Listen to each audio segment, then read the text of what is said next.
My colleague and world news anchor Diane Sawyer joins us with the latest in our ongoing ABC News series, Hidden America. This one from the streets of Chicago.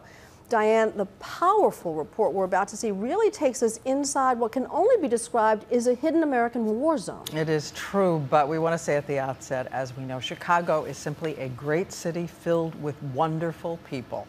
But as we're going to show you, there are some areas where small children really do live, as we said, in a kind of battle zone. So listen to this number.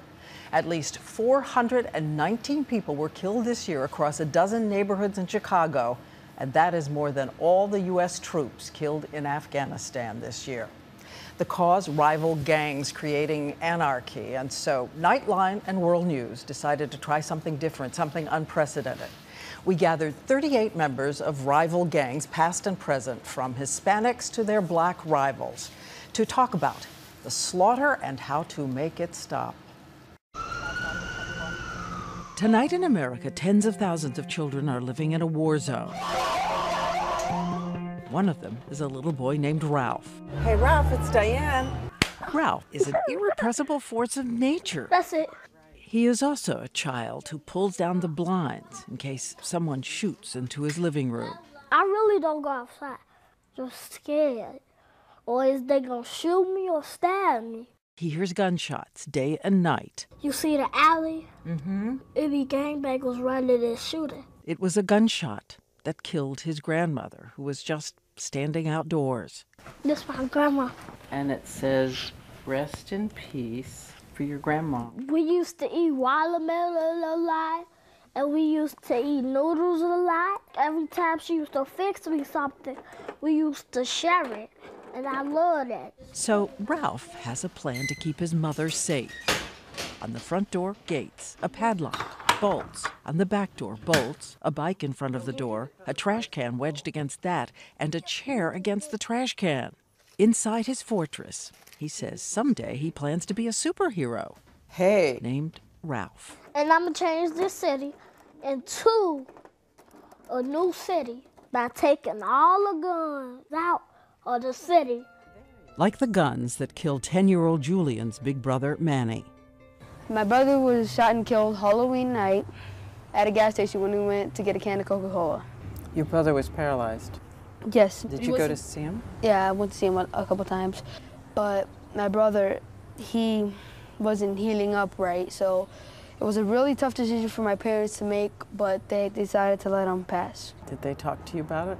I remember the day in the hospital, I told my mom, man, I can't wait until Mandy could come home. My mom said, Mandy isn't coming home. So I just want to make sure he knows, I love you, Mandy. They are children growing up in neighborhoods where haunted mothers walk the street carrying pictures of lost daughters and sons. I keep telling them to stop, they just don't want to stop. They not listening. Where's that coming from? Where police are stretched thin, city officials enraged. Take your gang conflict away from a 7-year-old. Who raised you? The city is up against 100,000 gang members, young, angry, leaderless, some just 13 years old and carrying a gun. So we send out word we want to try something different. With the anti-violence group Ceasefire, we asked to hold a meeting. Would they come together? Would they show up? One by one, they agree to come. Gang members, some in the past, most in the present. They're told to get rid of their weapons. No box cutters, no knives. Some of them are seasoned criminals. Nearly 90% have been arrested on everything from drug dealing to attempted murder. One arrested 50 times. He's a member of the Hispanic gang 2-6. He's called Pac-Man. His friend is Puppet. I enjoy fighting, I'm not gonna lie. There was also Mr. Blast from the Four Corner Hustlers. I used to go through shootouts, getting into altercations with police. Jessica, a black disciple, and Dre from the Black P-Stones. It is dusk when 38 of them come to St. Sabina Church on the turbulent South Side. It is headed by an impassioned priest, Father Michael Flager. At the end of the day, we stopped the shooting.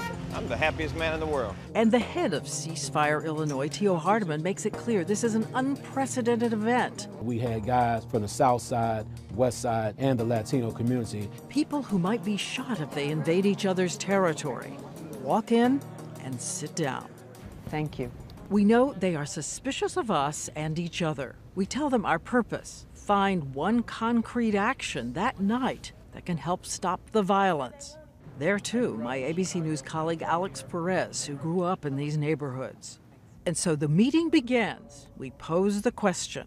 Can it be that there's no way to do something? It's so deep, I don't think anything really can solve nothing, really. Right away, one by one, they start to tell us we don't understand how they are caught up in a vortex of increasing violence. It's never going to stop because it keeps growing like a disease. People ain't out here just shooting to shoot.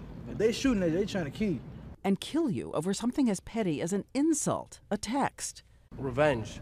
People do something to one of your friends, you want to do something back. Revenge. Everybody want to be, you know, famous, and everybody want to get their name out there and stuff.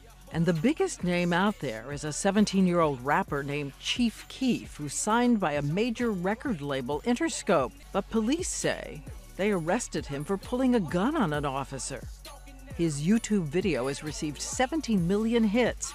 On it, he reminds people they better not talk to the cops.